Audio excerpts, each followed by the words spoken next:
Hello everyone, welcome to vector calculus lecture series. आज का जो टॉपिक है वो है स्केलर ट्रिपल प्रोडक्ट। तो आज हम डिस्कस करेंगे। इससे पहले हम ऑलरेडी डिस्कस कर चुके हैं। जैसे पहले हमने वेक्टर के कुछ बेसिक्स टर्मिनोलॉजीज और ऑपरेशंस देखे। उसके बाद हमने डिस्कस किया वेक्टर कैलकुलस के बेसिक्स, जैसे वेक्टर डिफरेंशियल ऑपरेटर्स क्या क्या होते हैं, ठीक है, अलग अलग टाइप के ऑपरेशन, ग्रेडियंट, डाइवर्जेंस, कर्ल। तो उस पे हमने ये वाला टॉपिक भी उस इम्पोर्टेंट है उतना ही, स्केलर ट्रिपल प्रोडक्ट। तो क्योंकि ये उसमें कहीं ना कहीं यूज़ होएगा अभी आगे, तो इस चीज़ को हम आज इस लेक्चर में डिस्कस कर लेते हैं। देखो, सपोज हमारे पास तीन वेक्टर्स हैं ए बी एंड सी, ठीक है। तीन वेक्टर्स हैं। तो देखो, इनके आपस में क्या क्या ऑपरेशन हो सकते हैं। जैसे मान लेते हैं ए वेक्टर है, तो क्या मैं ऐसे कर सकता हूँ कि मैंने B vector dot C vector किया और डॉट ए वेक्टर, क्या ये ऑपरेशन हम कर सकते हैं? तो हम देखते हैं ए बी, जैसे मैंने B vector dot C vector किया ना, तो वेक्टर्स का डॉट प्रोडक्ट करने से क्या बन जाता है? स्केलर बन जाता है ना, स्केलर बन जाता है। तो क्योंकि ये एक स्केलर है और ये एक वेक्टर है, तो इन दोनों का डॉट प्रोडक्ट नहीं हो सकता है। एक वेक्टर का वेक्टर के साथ ही डॉट प्रोडक्ट होता है।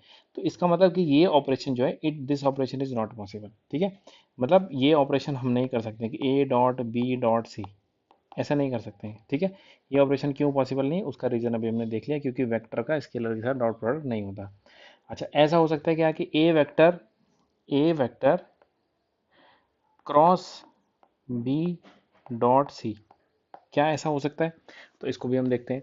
तो देखो, जैसे हमने बी डॉट सी किया ना, तो बी डॉट सी करने से क्या हुआ कि B vector dot B C vector करने से ये क्या बना, एक स्केलर बन गया फिर से। तो जैसे ये स्केलर बना, तो स्केलर का वेक्टर के साथ क्रॉस प्रोडक्ट भी नहीं होता है। तो इसलिए ये दोनों ये this operation is also not possible. तो ना तो ये ऑपरेशन पॉसिबल है, नहीं ऑपरेशन। इसके अलावा अब और देखते हैं हम इसके अलावा और क्या क्या पॉसिबल है। देखो, एक ऑपरेशन ऐसा भी हो सकता है कि ए वेक्टर डॉट बी और क्रॉस सी, ऐसे कर सकते हैं ना। ए डॉट बी क्रॉस सी, तीन वेक्टर्स हैं। पहले हमने तीनों का डॉट करा तो वो भी पॉसिबल नहीं था। क्रॉस हमने पहले किया, अंदर डॉट लगा रखा था, वो भी पॉसिबल नहीं। अब हमने अंदर क्रॉस लगा दिया, बाहर डॉट लगा दिया, तो क्या ये ऑपरेशन पॉसिबल है? तो जैसे हम बी डॉट सी करते हैं ना, दो वेक्टर द्वि क्रॉस सी करते हैं, दो वेक्टर्स का क्रॉस प्रोडक्ट करने से ये एक वेक्टर ही बनेगा, वेक्टर बनेगा। तो वेक्टर का एक दूसरे वेक्टर के साथ डॉट प्रोडक्ट किया जा सकता है। तो ये ऑपरेशन पॉसिबल है। ये भी एक वेक्टर है, ये भी एक वेक्टर है, तो दो वेक्टर के बीच में डॉट प्रोडक्ट हो सकता है। तो ये ऑपरेशन आसानी से पॉसिबल है। और ये ऑपरेशन, इसी को हम बोलते हैं स्केलर ट्रिपल प्रोडक्ट। क्या बोलते हैं? स्केलर ट्रिपल प्रोडक्ट, ठीक है। स्केलर ट्रिपल प्रोडक्ट बोलेंगे इसको। अब क्या है, एक ऑपरेशन और पॉसिबल है। देखो, ऐसा भी हो सकता है ए क्रॉस बी क्रॉस सी, ऐसा भी हो सकता है। देखो, जब मैं बी और सी का क्रॉस करूंगा, तो बी और सी का क्रॉस करने से ये क्या बनेगा, ये वेक्टर बनेगा। और वेक्टर का वेक्टर के साथ फिर से क्रॉस हो सकता है। तो ए क्रॉस बी क्रॉस सी, इसको बोलते हैं वेक्टर क्रॉस प्रोडक्ट, ठीक है। Vector triple product, sorry, vector triple product, triple product, ठीक है। अभी हम ये आगे देखेंगे, वेक्टर ट्रिपल प्रोडक्ट की इसी में आगे स्लाइड है, उसको देखेंगे हम। फिलहाल हमने क्या डिस्कस किया अभी? Triple product, scalar. Scalar triple product क्यों बोल रहे हैं इसको?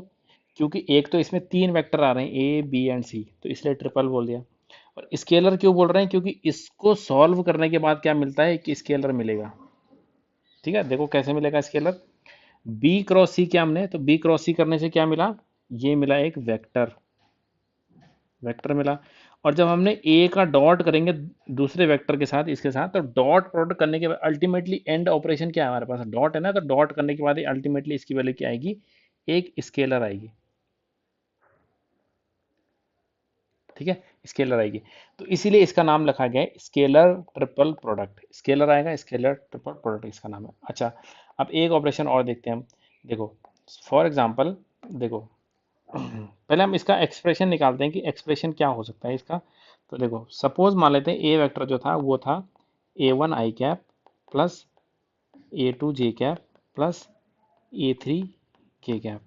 उसी तरीके से बी वेक्टर जो है वो है, मान लेते हैं B one I cap plus B two J cap plus B3 K cap. उसी तरीके से सी वेक्टर जो है वो हम मान लेते हैं C1 आई कैप, C2 जे कैप प्लस C3 के कैप। ये हमने इन तीनों वेक्टर से कंपोनेंट वाइज मैंने यहाँ पे लिख दिया। अब क्या है, जब मैं ये एक्सप्रेशन कैलकुलेट करने की कोशिश करूंगा, मतलब ए डॉट बी क्रॉस सी, तो पहले मुझे ये ब्रैकेट को सॉल्व करना है। बॉड मास रूल होता है मैथ्स में, सबसे पहले क्या है, ब्रैकेट के अंदर जितने ब्रैकेट्स हैं उनको सॉल्व करेंगे, फिर आगे के ऑपरेशन जो है सब्सिक्वेंट वो लगाएंगे। सबसे पहले मैं ब्रैकेट को सॉल्व करूंगा, मैं बी क्रॉस सी। तो देखो जब मैं यहाँ पे निकालूंगा कि B vector cross C vector, तो ये इज इक्वल टू क्या आएगा, यहाँ पे आएगा आई cap, J cap, K cap, और यहाँ पे क्या आएगा, बी के कंपोनेंट, मतलब B1 B2 B3, फिर सी के कंपोनेंट C1 C2 C3, ये होगा। बी क्रॉस सी मतलब यहाँ पे लिख दिया। अब इनको जब सॉल्व करेंगे तो देखो क्या आएगा, यहाँ पे आएगा आई कैप, है ना, पहले रो पहला कॉलम को छोड़ के, ये क्या आएगा B2 C3 माइनस, ये आएगा ना ऐसे B2 C3 minus C2 B3, ऐसे आएगा। तो यहाँ पे लिख देता हूँ मैं B2 C3 minus C2 B3, ये आएगा, प्लस जे कैप, है ना, ये ऐसे इसको छोड़ेंगे तो ये, क्योंकि अब मैंने यहाँ पे प्लस लिख दिया तो इसको उल्टा यहाँ लेना पड़ेगा। क्या लिखना पड़ेगा, B3 C1 minus B1 C3, फिर अगला आएगा प्लस का के कैप, ये आएगा, इसको इसको छोड़ देंगे, ये क्रॉस मल्टीप्लाई, तो क्या आएगा, ये ऐसा आ जाएगा B1 C2 minus B2 C1, ये आएगा। तो ये आ गया, इनको मल्टीप्लाई करने के बाद बी क्रॉस सी। अब इस बी क्रॉस सी को मैं मान लेता हूँ, इसको मान लेता हूँ कैपिटल A1 मान लेते हैं सपोज, इसको मैं मान लेता हूँ कैपिटल A2, इसको मान लेते हैं A3। तो ये कुल मिला के मेरे पास क्या आ गया, ये हो गया A1 आई कैप प्लस A2 जे कैप प्लस A3 के कैप, ऐसा हो गया।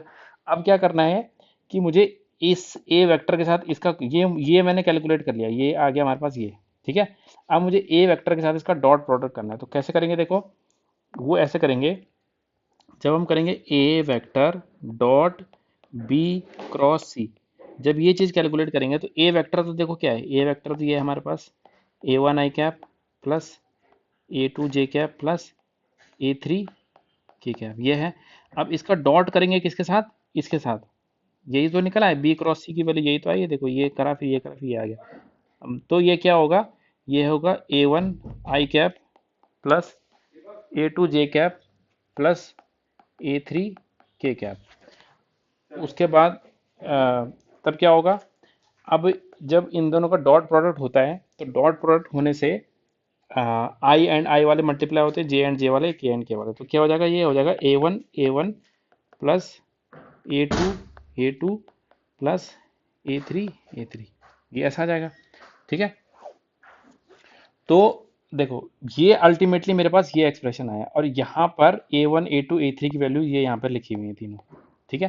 तो दैट मीन्स इस डिटर्मिनेंट को पहले हमने एक्सपेंड किया, फिर ये आया, फिर डॉट प्रोडक्ट किया तो ये आया। तो अगर यहाँ पे देखो ये जो एक्सप्रेशन है ना, ये एक्सप्रेशन मेरे पास ऐसे करके भी आ जाता, सेम टू सेम एक्सप्रेशन। कैसे, अगर मैं यहाँ पे आई जे के बदले मैं ए के कंपोनेंट लिख देता, सीधे A1 A2 A3 लिख देता, इस डिटर्मिनेंट को एक्सपेंड कर देता, तो तभी भी यही आता। तो इससे मैंने क्या कंक्लूड किया, इससे हमने ये कंक्लूड किया, देखो मैं मिटा देता हूँ सारा, अब मैं दोबारा से लिखता हूँ शुरू से, ओहो सॉरी सारा मिटा दिया, सिर्फ इतना, देखो A dot B cross C, इसकी जो वैल्यू है वो है is equal to I cap J cap, sorry I cap J cap K cap नहीं, पहले ए के कंपोनेंट लिखे जाएंगे A1 A2 A3, फिर बी के कंपोनेंट लिखे जाएंगे B1 B2 B3 और C1 C2 C3, ये हो गया। तो डॉट प्रोडक्ट को सॉल्व करने का ये एक मेथड है कि ये जो A1 A2 A3 ए बी सी वेक्टर्स हैं उनके कंपोनेंट लिख दे, सबसे पहले लिखे जाएंगे इसके कंपोनेंट, फिर सेकंड रो में लिखेंगे इसके, थर्ड रो में लिखेंगे इसके, ठीक है। ये बहुत इंपॉर्टेंट है कि पहले किसका लिखा जाएगा, सेकंड किसका, तो यही चीज हमने इसी ऑर्डर में लिख दिया। और इस डिटर्मिनेंट को अगर मैं एक्सपेंड करूंगा ना रो वन के अलॉन्ग, तो ये वही एक्सप्रेशन आएगा जो अभी हमने लिखा था। तो हम पहले क्रॉस प्रोडक्ट निकालेंगे, फिर उसका डॉट प्रोडक्ट निकालेंगे, उससे बेटर है हम क्या करें, इस डिटर्मिनेंट में 3/3 के डिटर्मिनेंट में हम सीधे पहले इसके कंपोनेंट लिखे, फिर इसके लिखे, फिर इसके लिखे, और इस डिटर्मिनेंट को सॉल्व करने के बाद हमको क्या मिलेगा, एक स्केलर मिलेगा, है ना, स्केलर मिलेगा, तो इसीलिए उसका नाम क्या है, स्केलर ट्रिपल प्रोडक्ट। तो मतलब ये जो एक्सप्रेशन है इसको सॉल्व करेंगे हम इस डिटर्मिनेंट की हेल्प से, ठीक है। पहले ए के कंपोनेंट, फिर बी के कंपोनेंट, फिर सी के। जब scalar triple product A dot B cross C, जब इस टाइप का एक्सप्रेशन होगा ये तभी लगेगा, ये ऐसा करके, ठीक है। तो ये स्केलर ट्रिपल प्रोडक्ट को सॉल्व करने के लिए हमको ये डिटर्मिनेंट सॉल्व करना है, ठीक है। तो ये समझ में आ गया। अब क्या है, अब हम इसके कुछ प्रॉपर्टीज देखते हैं कि स्केलर ट्रिपल प्रोडक्ट के पास क्या क्या कुछ प्रॉपर्टीज होती हैं, वो हम डिस्कस करते हैं। देखो, जैसे अब देखो, सबसे पहले इसका ज्योमेट्रिकल सिग्निफिकेंस हम देखते हैं कि ज्योमेट्रिकली इसका क्या मीनिंग है। देखो लिखा है, geometrically the scalar triple product is the volume of the parallelepiped defined by the three vectors given. इसका क्या मतलब है, सब देखो पहले सबसे हम देखते हैं कि पैरेललोपाइप क्या होता है। देखो जैसे ये आपके सामने जो बना हुआ है वो एक क्यूबॉइड है, ये क्या है, this is a cuboid. Cuboid किससे बनता है, क्यूबॉइड बनता है रेक्टेंगल से। इस क्यूबॉइड के पास 6 फेस हैं, जैसे ये एक फेस है क्यूबॉइड का, ये एक फेस है ना, ये क्या है, एक रेक्टेंगल है। उसी तरीके से साइड वाला ये भी एक रेक्टेंगल है, ऊपर भी एक रेक्टेंगल है, फिर साइड में भी एक रेक्टेंगल है, नीचे भी एक रेक्टेंगल है, और बैक साइड में भी एक रेक्टेंगल है। तो टोटल कितने रेक्टेंगल हो गए इसमें, इसमें 6 रेक्टेंगल हो गए। तो 6 रेक्टेंगल को हमने बनाया, जैसे हमारा घर होता है या कोई रूम होता है, उसमें क्या है, हमारे एक फ्लोर होता है, एक सीलिंग होती है और 4 वॉल्स होती हैं। तो कितना को टोटल, तो टोटल हो गया हमारे पास 6 फेस। तो वही से इसको तो बोलते हैं क्यूबॉइड। लेकिन पैरेललोपाइप्ड क्या होता है, ये जो टर्म लिख रही है यहाँ पे पैरेललोपाइप्ड एक एक आर्बिट्ररी क्यूबॉइड है। आर्बिट्ररी क्यूबॉइड मींस, देखो पैरेललोग्राम क्या होता है, पैरेललोग्राम होता है कि एक ऐसा क्वाड्रिलेटरल जिसके क्या हो, ऑपोजिट साइड जिसकी क्या हो, पैरेलल हो। जैसे ये साइड इसके पैरेलल है और ये साइड इसके पैरेलल है, ठीक है। पैरेलल एंड इक्वल, इक्वल तो हो ही जाएंगे जब चारों साइड अपोजिट साइड पैरेलल है, तो इक्वल भी हो जाएंगे अपने आप ही। लेकिन इसमें ये कंडीशन नहीं होती कि इसका एंगल 90 डिग्री हो, ठीक है। जैसे रेक्टेंगल है, तो रेक्टेंगल बिल्कुल, रेक्टेंगल भी एक पैरेललोग्राम ही होता है, ठीक है। Rectangle is also a parallelogram, लेकिन रेक्टेंगल में कंडीशन ये होती है कि उसके चारों एंगल कितने होने चाहिए, 90 डिग्री के एंगल होने चाहिए। तो इसमें कंडीशन है, ये एक रेक्टेंगल है, ये एक पैरेललोग्राम है। पैरेललोग्राम आर्बिट्ररी होता है, रेक्टेंगुलर एक पर्टिकुलर है कि उस पर कंडीशन लगी हुई है कि उसके एंगल 90 डिग्री होनी चाहिए। अगर मैं दो रेक्टेंगल को ऐसे करके ज्वाइन करूंगा ये, तो इससे क्या बनेगा, इससे बनेगा क्यूबॉइड। क्या बनेगा, क्यूबॉइड बनेगा। लेकिन अगर मैं दो पैरेललोग्राम को ज्वाइन करूंगा ऐसे ना, ये, तो इससे बनता है पैरेललोपाइप, इसको बोलते हैं पैरेललोपाइप। इस तरीके से भी नोट करते हैं इसको, ठीक है। पैरेललोपाइप शॉर्ट में पैरेलल बोलते हैं ना, जैसे ए इज पैरेलल टू बी, ऐसे, तो उसी तरीके से लिखा है पैरेललो और पाइप्ड, तो इसको बोलेंगे पैरेललोपाइप। तो पैरेललोपाइप क्या होता है, उसके 6 फेस होते हैं और 6 के 6 हर फेस उसका क्या होता है, एक पैरेललोग्राम होता है।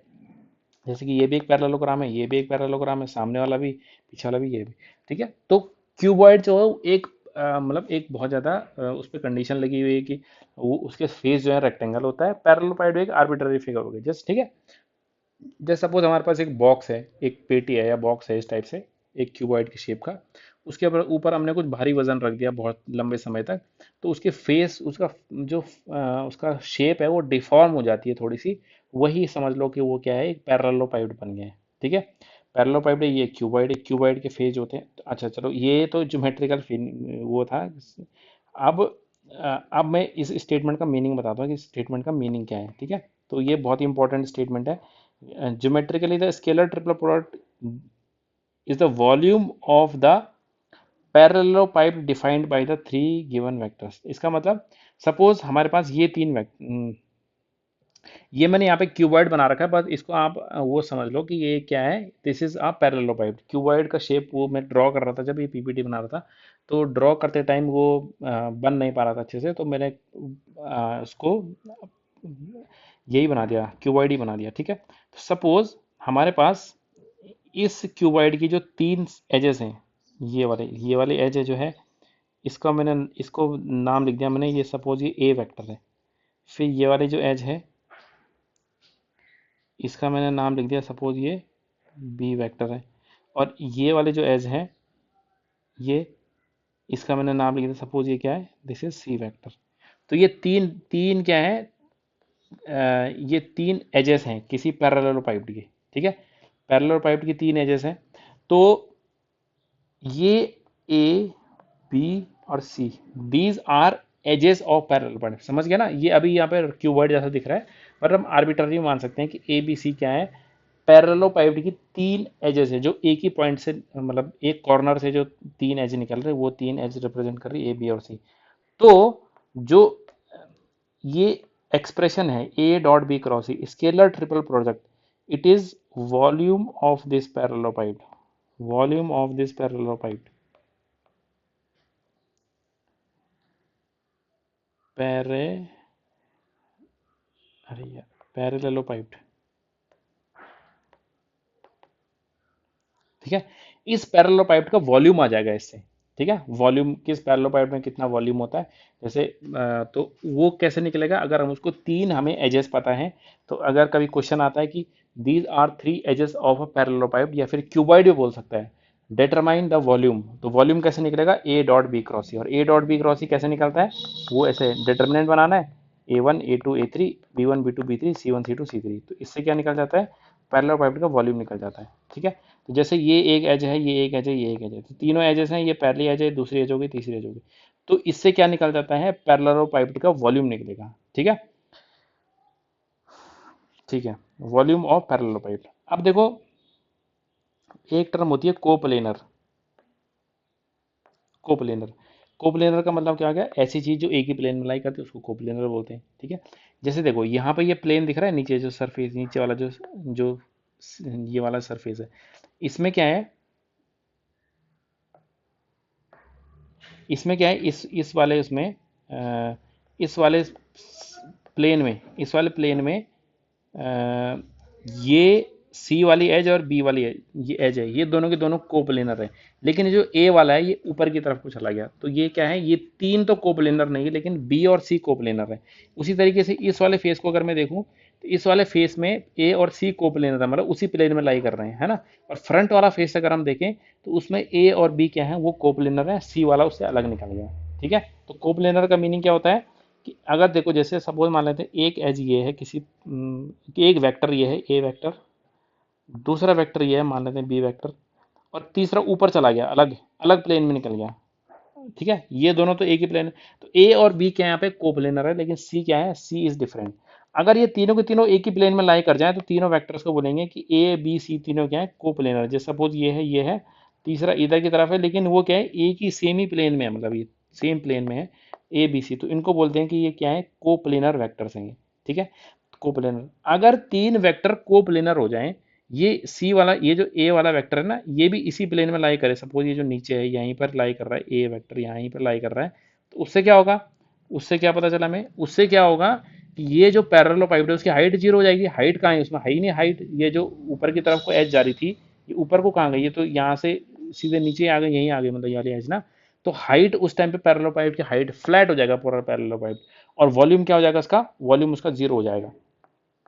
तो क्या लिख सकते हैं, volume of parallelepiped is zero if क्या है, A B and C are coplanar. Coplanar हो अगर ये तीनों के तीनों वेक्टर्स, तो तब क्या है, पैरेललोपाइड का वॉल्यूम क्या हो जाता है, जीरो हो जाता है, ठीक है। एक हमने ये देखा कि स्केलर ट्रिपल प्रोडक्ट कैसे कैलकुलेट करते हैं, और इससे एक हमने ये देखा। अच्छा, अब देखो स्केलर ट्रिपल प्रोडक्ट की कुछ प्रॉपर्टीज हैं, उसको हम देखते हैं कि स्केलर ट्रिपल प्रोडक्ट की कुछ प्रॉपर्टीज हैं, उनको हम डिस्कस करते हैं कि क्या प्रॉपर्टीज स्केलर ट्रिपल प्रोडक्ट की। तो देखो, पहली प्रॉपर्टी है, सबसे पहली property, the scalar triple product is unchanged under the circular shift. इसका क्या मीनिंग है, इसका मीनिंग ये है कि जैसे देखो ए बी और सी है, फिर क्या हुआ, ए को मैंने आगे कर दिया, सर साइक्लिक मतलब सर्कुलर शिफ्ट, एक मान लेते हैं ये एक सर्कल है, इसमें यहाँ पर ए वेक्टर है इस डायरेक्शन में, ये बी वेक्टर है इस डायरेक्शन में, और ये सी वेक्टर है। तो इनका क्या है, एक साइक्लिक ऑर्डर मेंटेन रहना चाहिए। तो देखो, जैसे ए बी सी था, फिर मैंने क्या करा, ए को आगे शिफ्ट करा, ए को मैंने थोड़ा सा आगे शिफ्ट करा, बी को और आगे शिफ्ट करा, और सी पीछे आ गया। तो देखो ये वही ये वाले वो आ गए, तो ये दोनों के दोनों इक्वल हो जाएंगे। फिर मैंने क्या करा, ए को एक और आगे शिफ्ट करा, बी को पीछे शिफ्ट करा, इसको आगे करा, तो वो क्या है, ऑर्डर सेम है। तो ये देखो बी सी ए, तो ए बी देखो किसी भी में भी देखेंगे ना हम, तो वो ऑर्डर सेम है। देखो ए बी सी, ए बी सी, फिर ये, ठीक है। देखो इसको हम उस तरीके से भी देख सकते हैं, कैसे, हाँ जैसे इसका अगर मैं डिटर्मिनेंट बनाऊंगा तो डिटर्मिनेंट क्या होगा इसका, इज इक्वल टू, इसका डिटर्मिनेंट ये आएगा ना, इज इक्वल टू, पहले ए के कंपोनेंट A1 A2 A3, फिर बी के कंपोनेंट B1 B2 B3, फिर सी के कंपोनेंट C1 C2 C3, ये होगा। अब देखो इसके कंपोनेंट क्या होंगे, हमको पता है कि जब डिटर्मिनेंट की ना एक रो अगर हम इंटरचेंज करते हैं तो उससे क्या हो जाता है, उससे नेगेटिव का साइन आ जाता है। लेकिन अगर एक बार और करेंगे तो नेगेटिव नेगेटिव फिर पॉजिटिव हो जाएगा, है ना। तो ये इज इक्वल टू, देखो क्या हो जाएगा, इसमें क्या करेंगे, इसमें पहले सी की रो आएंगे, तो C1 C2 C3, फिर ए के आएंगे A1 A2 A3, और फिर बी के आएंगे B1 B2 B3। तो हम देखते हैं ये दोनों डिटर्मिनेंट इक्वल हैं क्या, देखो इक्वल हो जाएंगे आराम से। क्यों हो जाएंगे, देखो इस डिटर्मिनेंट में सबसे पहले बी और सी को इंटरचेंज कर दो। बी और सी को इंटरचेंज करेंगे तो सी वाला सेकंड नंबर पे आ जाएगा और बी वाला थर्ड नंबर पे आ जाएगा, तो एक इसमें नेगेटिव का साइन आ गया। फिर हमने क्या करा, फिर इन दोनों को फिर इंटरचेंज कर दिया, तो जो सी वाला सबसे ऊपर चला गया, सी वाला सबसे ऊपर चला गया, देखो यहाँ आ गया। ए वाला सेकंड नंबर पे आ गया, ये हो गया। बी वाला थर्ड नंबर पे आ जाएगा, ये आ गया। तो एक और नेगेटिव साइन तो प्लस हो जाएगा, तो मतलब ये सेम एज इट इज ये आएगी, इसके इक्वल हो जाएगा। उसी तरीके से ये भी हो जाएगा। तो इनका क्या है कि साइक्लिक ऑर्डर सेम रहना चाहिए। साइक्लिक ऑर्डर का सेम मीनिंग है कि जैसे ये ए के बाद बी आ रहा है, उसके बाद सी आ रहा है, फिर यहाँ पे वो ये देखो ए के बाद बी आया, उसके बाद सी आया, फिर यहाँ पे वो ये ए, उसके बाद यहाँ पे बी आया, फिर सी आया। तो ये क्या है, ए बी सी इस टाइप से है। तो अगर ये ऑर्डर इनका सेम है तो इसमें क्या होता है, इनमें इस इन तीनों की वैल्यू इक्वल आएगी। अगर ये हो जाए सपोज, देखो ए वेक्टर डॉट बी क्रॉस सी, ऐसा किया, फिर क्या हमने बी और सी को इंटरचेंज कर दिया, तो इंटरचेंज करने से नेगेटिव साइन आ जाता है। इंटरचेंज करने का मतलब क्या है, डिटर्मिनेंट में समझो सीधे सीधे, A1 ए के रो है, फिर ये बी के हैं, ये सी के हैं, ठीक है, ये ए है, ये बी है, ये सी के हैं।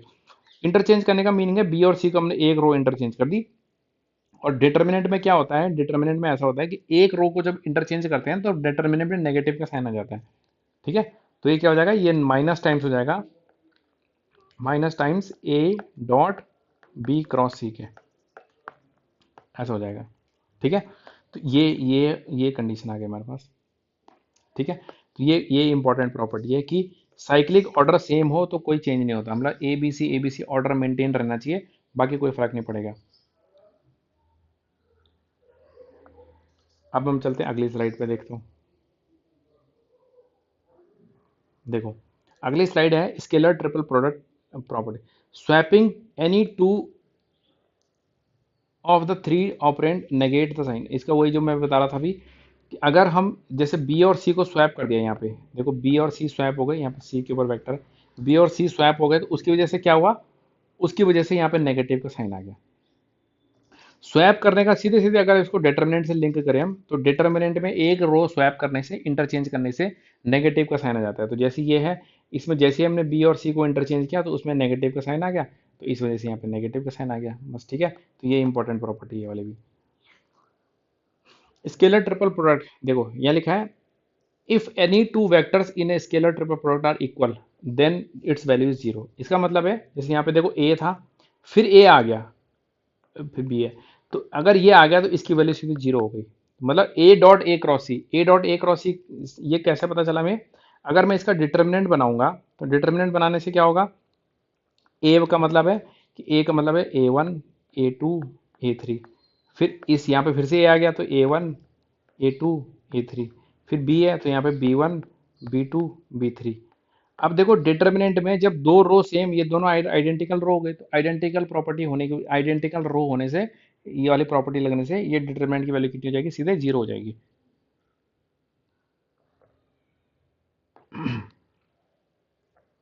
ये डिटर्मिनेंट की वैल्यू कितनी हो गई, कि इट्स सॉरी, इस डिटर्मिनेंट की वैल्यू कितनी होगी, जीरो। उसी तरीके से ये भी है, यहाँ पे भी देखो ए और ए, इसका मतलब इसमें फर्स्ट रो और थर्ड रो सेम हो जाएंगी, तो डिटरमिनेंट की वैल्यू जीरो हो गई। जैसे यहाँ पर क्या देखो ए, यहाँ पे बी भी है, तो इसका मतलब सेकंड रो और थर्ड रो किसमें क्या हो गई, सेम हो गई, तो इस वजह से इसकी वैल्यू क्या हो गई, जीरो हो गई। इसको हम पैरेललोपाइड से भी लिंक कर सकते हैं कि एक ऐसा पैरेललोपाइड जिसमें एक पहली इसकी एज ये है, दूसरी एज भी वही है और तीसरी एज कुछ और है, तो पैरेललोपाइड बन ही नहीं पाएगा। उस केस में पैरेललोपाइड बनेगा नहीं, फ्लैट हो जाएगा, तो सीधे उसका वॉल्यूम जीरो हो गया। तो स्केलर ट्रिपल प्रोडक्ट से हमने ये देखा कि स्केलर ट्रिपल प्रोडक्ट की वैल्यू जीरो तब आती है या तो वेक्टर रिपीट हो रहा हो, जैसे ए और यहाँ पे बी है, इसकी वैल्यू सीधे कितनी हो गई, जीरो हो गई। ठीक है, जैसे इसमें भी इसकी वैल्यू भी जीरो हो गई, इसकी वैल्यू जीरो हो गई, क्यों, क्योंकि रिपीट हो रहा है। या तो रिपीट होता है तब जीरो होती है, जैसे इसमें रिपीट हो रहा है तो जीरो हो गई, या फिर क्या हो, कोप्लेनर हो, कोप्लेनर। कोप्लेनर में पैरेललोपाइड का वॉल्यूम कितना हो जाता है, सीधे जीरो हो जाता है, वॉल्यूम कितना, जीरो हो जाएगा। तो that means A dot B cross C, ये कितना हो गया, जीरो हो गया। ठीक है, जैसे जो यहाँ पे लिखा था, ये नहीं सॉरी, यहाँ पे मैंने बताया था ना कि पैरेललोपाइड, अच्छा इसमें नीचे लिखा भी है यहाँ पे, सॉरी मैं देखो यहाँ पे लिखा है, if the scalar triple product is equal to zero, scalar triple product मान लेते जीरो है, तो क्या होगा, एक पहला केस तो ये हो सकता है कि भाई वेक्टर रिपीट हो रहा है, then the three vectors A B and C are coplanar, coplanar है, कोप्लेनर होने का मतलब है कि एक ही प्लेन में तीनों के तीनों लाई कर रहे हैं, since the parallelepiped defined by them would be flat and have no volume, तो फ्लैट होगा, हाइट तो उसमें है ही नहीं, फ्लैट है, एक ही प्लेन में लाई कर रहे हैं, तो फ्लैट है, तो फ्लैट है, तो उसका वॉल्यूम कितना हो गया, सीधे उसका वॉल्यूम जीरो हो गया। ठीक है, तो पैरेललोपाइड का वॉल्यूम जीरो हो गया अगर ट्रिपल प्रोडक्ट जीरो आ रहा है। तो ट्रिपल प्रोडक्ट जीरो आने के दो ही केस हैं, या तो रिपीट हो रहा हो वेक्टर, जैसे इसमें ए दो बार आ गया, यहाँ पे ए, यहाँ पे ए आ गया, यहाँ पे बी आ गया, रिपीट होता है तो तब होता है। दूसरा केस क्या हो सकता है, दूसरा केस तब हो सकता है अगर पैरेललोपाइड मतलब पैरेललोपाइड का वॉल्यूम अगर जीरो हो जाए तो। ठीक है, पैरेललोपाइड का वॉल्यूम जीरो हो जाए, इसका मतलब कोप्लेनर वेक्टर्स हैं। ठीक है, vector triple product, vector triple product देखो क्या है। अब देखो जो मैंने बताया था ना शुरू में कि अगर मेरे पास तीन वेक्टर्स हैं ए बी और सी, तो ए बी और सी है, तो अगर इन दोनों का क्रॉस प्रोडक्ट लिया मैंने और फिर उसके बाद फिर से इसका क्रॉस प्रोडक्ट, क्योंकि ये भी एक वेक्टर है, ये भी एक वेक्टर है, तो वेक्टर और वेक्टर का क्रॉस प्रोडक्ट लिया जा सकता है। ठीक है, वेक्टर वेक्टर का क्रॉस प्रोडक्ट लिया जा सकता है, तो इसका मतलब ये ऑपरेशन पॉसिबल है, ये ऑपरेशन हो सकता है, ए क्रॉस बी क्रॉस सी, तो ये ऑपरेशन हो सकता है। तो ये ऑपरेशन हो सकता है, that means A cross B cross C, इसकी जो वैल्यू आएगी, क्योंकि ये एक वेक्टर आएगी, इसकी वैल्यू आएगी ना, वेक्टर, इसकी वैल्यू क्यों आएगी, इसकी वैल्यू वेक्टर इसलिए आएगी क्योंकि ये पहले इसका क्रॉस किया, वेक्टर बना, फिर वेक्टर का क्रॉस वेक्टर से हुआ तो फिर वेक्टर ही आता है, क्रॉस प्रोडक्ट में हमेशा वेक्टर आता है। अच्छा, अब इसकी वैल्यू आएगी कितनी, देखो हम इसका वैल्यू निकाल के देखते हैं, तो ए क्रॉस बी क्रॉस सी, ये निकाल के देखते हैं हम, तो ये इज इक्वल टू कितना होता है, देखो ए डॉट सी, मतलब ए वेक्टर और बी वेक्टर का, ए वेक्टर और सी वेक्टर का हमने डॉट किया, तो डॉट करने से क्या होता है, डॉट करने से स्केलर बन गया ये। अब ये बी के साथ मल्टीप्लाई कर दिया हमने, सिंपल। ठीक है, ये क्या है, सिंपल मल्टीप्लीकेशन है, ये जो हमने क्या, A dot C into B, ये सिंपल मल्टीप्लीकेशन, ना ये डॉट क्रॉस कुछ नहीं है, क्योंकि ये तो स्केलर है ना, स्केलर का वेक्टर के साथ सिंपल मल्टीप्लाई हो सकता है, जैसे मैंने लिख दिया थ्री बी वेक्टर, तो थ्री बी वेक्टर हो सकता है ना, कि बी वेक्टर को थ्री से मल्टीप्लाई कर दिया, बस उसकी लेंथ बढ़ जाती है सीधे, इतने इतना ये बी वेक्टर, तो थ्री बी का मतलब उससे तीन गुना बढ़ गया ये, सीधे सीधे सीधे बात ये होती है, वेक्टर को स्केलर से मल्टीप्लाई किया जा सकता है। ठीक है, ये हो गया, माइनस ए डॉट बी, अब ए का बी के साथ डॉट प्रोडक्ट किया और इनटू सी वेक्टर, सिंपल हमने सी वेक्टर से सिंपली ऑर्डिनरी मल्टीप्लिकेशन कर दिया, क्योंकि ये क्या है, ये दोनों के दोनों स्केलर हैं, ये भी स्केलर है और ये भी स्केलर है, तो स्केलर को वेक्टर से मल्टीप्लाई कर दिया, स्केलर को वेक्टर से मल्टीप्लाई, यहाँ पे बीच में माइनस का साइन है, तो इसलिए हमको ये ऑर्डर याद रखना जरूरी है कि पहले कौन सा आएगा। ठीक है, ए सी बी और फिर ए बी सी, तो इसको ऐसे याद रखेंगे, ए सी बी ए बी सी, और यहाँ पे ऐसे डॉट लगा देंगे, यहाँ पे ऐसे डॉट लगा देंगे, माइनस का sign, A C B minus A B C. ठीक है, तो ये है डेफिनेशन किसकी, वेक्टर ट्रिपल प्रोडक्ट की, ये है vector triple product. Vector triple product क्यों बोल रहे हैं इसको, वेक्टर ट्रिपल प्रोडक्ट इसलिए बोल रहे हैं, वेक्टर ट्रिपल प्रोडक्ट इसलिए बोल रहे हैं क्योंकि इसकी वैल्यू कितनी आ रही है, इसकी वैल्यू एक वेक्टर ही आ रही है,